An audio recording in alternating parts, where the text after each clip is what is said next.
Why did Taylor Swift go to the bakery to get some sweet revenge cake? In these days of division and polarization, I don't know if there's any human being on the planet that unites more people than Taylor Swift. Just recently, she performed at 6 completely sold-out concerts at the SoFi Stadium in LA. I've been to a lot of epic concerts in my life. I grew up in the 80s. I remember going to Ozzy Osbourne and Pink Floyd and Motley Crue, to name a few. Those were the days. I've seen Metallica 3 times, Pink twice, and arguably the best band ever 10 times. I'm talking about Rush. Any Rush groupies in the crowd? Last week I went to see the Taylor Swift Eras tour. Well, actually, I did not see her in a live concert. I saw her at the Beaverton movie theater that is showing the live concert. I would never have thought about going if it wasn't for getting Taylor Stewart's name mixed up with Taylor Swift last week and all of the badgering I received afterwards. But I decided to embrace my Freudian slip and make a sermon out of it. And I'm here to tell you that Taylor Swift's Era Tour, albeit cinematic, was also epic. I did some rich research on this phenomena that I knew very little about. Taylor Swift's unprecedented popularity is undeniable, as she was voted Artist of the Decade. Taylor has more #1 albums than any female artist in history, tied for any artist in history. She has the most downloaded albums and songs of all time. She has won the Album of the Year in country, pop, and alternative categories. She is the only person in all of human history who has had all of the top 10 slots on the Billboard charts at the same time. She has even sparked a few congressional hearings. Her Eras tour has raised the GDP of every city she visits by at least $100 million. In Seattle, now check out this, she actually caused a bona fide earthquake that showed up on the seismograph of the city's earthquake monitors. She also gave over $50 million in bonuses to the Eras tour crew, including $100,000 each for each of the drivers. I am amazed at the influence she is having on young and old alike all over the world. She has built quite the reputation for standing up for what is right, standing up for women's rights, standing up for LGBTQ rights, empowering and advocating for people who feel left out, pushed aside, or marginalized. She has spoken for those who have struggled with their body image and those who feel like they just don't fit in. She is an artist who transcends genres and generations, whose artistry and modern-day poetry has woven its way into the very fabric of our culture. She is no Mother Teresa, as we all know, but she does have a huge heart for the disenfranchised of society, and it seems to me that we as progressive Christians should take note. So today I want to take a few moments to explore some of the themes that I have learned and I've seen in Swift's music and life, and how her passions and influences can perhaps connect to our own experiences. First, Taylor's music often explores themes of vulnerability and emotional honesty. She wears her authentic self on her sleeve and embraces the brokenhearted and the outcast because she sees herself in the same way, in many ways. We are tied together by an invisible string, admittedly written first for her boyfriend, but in later interviews, later acknowledged its broader meaning and application. One of the vulnerabilities that she describes in her music, and poignantly, is that of the women's experience. In the theme reading today in the song, The Man, she mocks and makes fun of toxic masculinity, and she laments misogyny and double standards and the glass ceiling that has forced so many women for so long to work twice as hard. Or, as she says in her song, working twice as fast to get half as far in a male-dominated world that is intentional about keeping women in their place. We all know this world that she speaks of. And we know the history of the Christian church in the Bible that has only served to perpetuate this patriarchy and oppress the female species in our binary gendered culture. In fact, any gender that is not a man is less than in our dominant culture. And that is still true today. You might remember the words of Henry Kissinger, "Nobody will ever win the battle of the sexes," he said. "There is too much fraternizing with the enemy."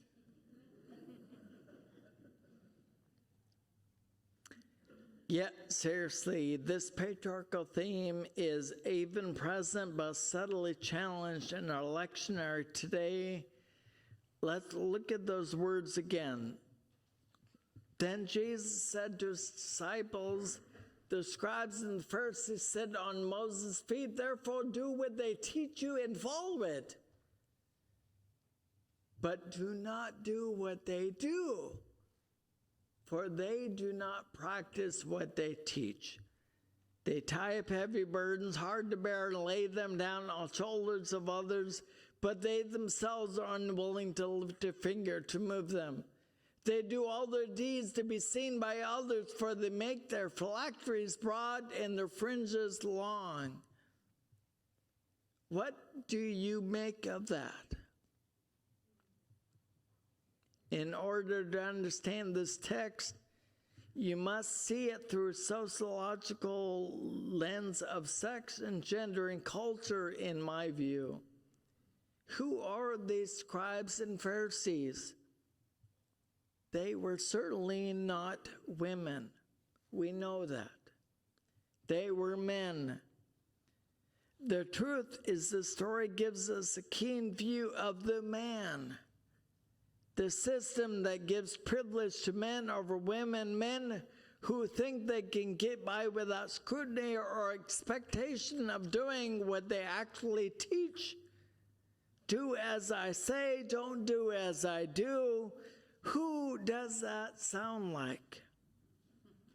I've never heard a woman say or insinuate something like that. Have you?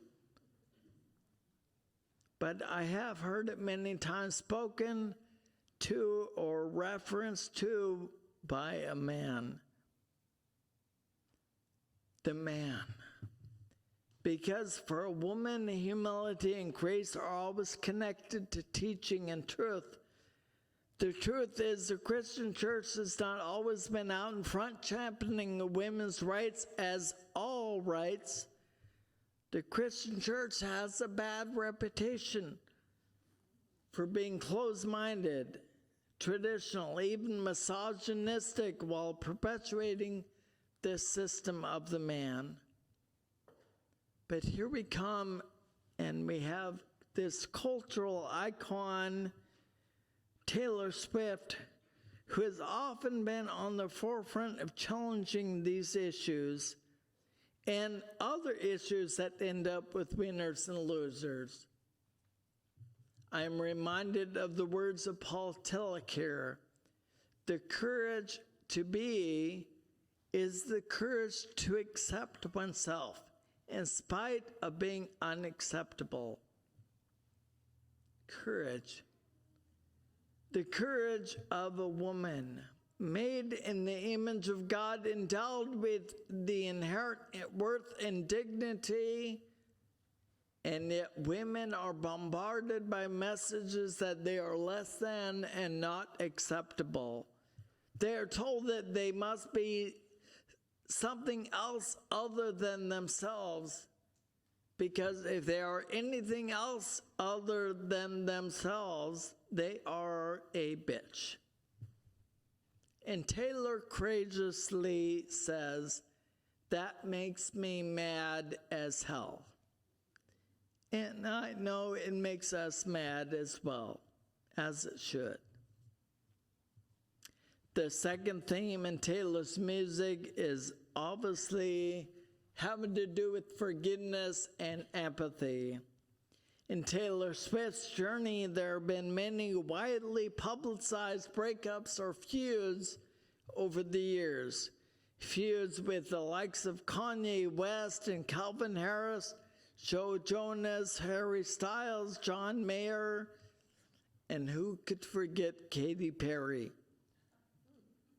Although it sometimes takes a minute and a song to be written about the relationship before Taylor comes around and seeks forgiveness in some way, she usually softens and usually chooses compassion. Through her, we have a front row seat to the difficult but transformative power of forgiveness. Taylor Swift and Katy Perry's friendship took a rocky turn in the public eye, with rumors and subtle jabs fueling their feud for several years. However, in 2018, both stars decided to bury the hatchet and mend their relationship. It was Perry who made the first move by extending a little olive branch and a heartfelt letter to Swift. Taylor then shared that olive branch and letter on her Instagram story. And the two of them then publicly made an appearance together in a video entitled, "You Need to Calm Down." Their on-screen embrace marked the end of their feud, and from then on they became very supportive of each other in public and demonstrated that friendships can indeed be repaired even after years of tension. For all of us, we have seen Taylor Swift in so many different dramas and issues with different people, but one of the things that we can certainly learn from her experiences is the importance of coming together and of reconciling with others. And lastly, one of the things that has inspired me about Taylor Swift is that she has not only captured our heart with her music, but she has also touched the lives of so many individuals and places all around the world through her compassion.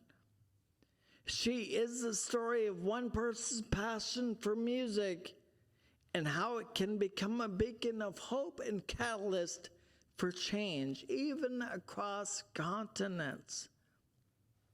One country in particular is none other than South Africa. Let me share with you some of the ways Swift is involved in South Africa. In South Africa, education, as we all know, is a cornerstone of progress. Taylor has contributed significantly to education initiatives, providing scholarships and building schools. Taylor has also provided aid to various South African causes, including healthcare, hunger relief, and disaster assistance. Taylor has been a vocal advocate for equality and human rights in the aftermath and continued struggle against apartheid and discrimination. Knowing all of this, and to be honest, I'm learning most of this week in preparation for this sermon, but knowing this, it makes me want to call Taylor Swift and see if she's interested in being a chaperone on our South Africa mission trip. If anyone has a way to contact her, please let me know. Or at least ask her to consider donating to the silent auction. Swift has encouraged her fans on multiple occasions to be kind to one another and to practice compassion.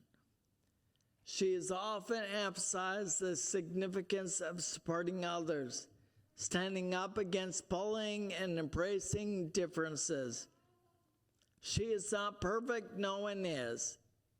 But by embracing the power of our own vulnerabilities, by practicing forgiveness and empathy, by being compassionate to others near and far, Taylor shows us what it looks like to be authentic and even humble, the way that Jesus was describing in our text today. Taylor Swift is a 33-year-old woman who just recently became a billionaire and is now listed on the Forbes 500 list. She uses so much of that power and wealth and influence for good. May we find inspiration in her music and lyrics that echo the universal truths of the human experience, that all are acceptable, that all are welcome, that all are equal. And may we too continue to use our own passions and influences for good. May the Swift be with you. Amen.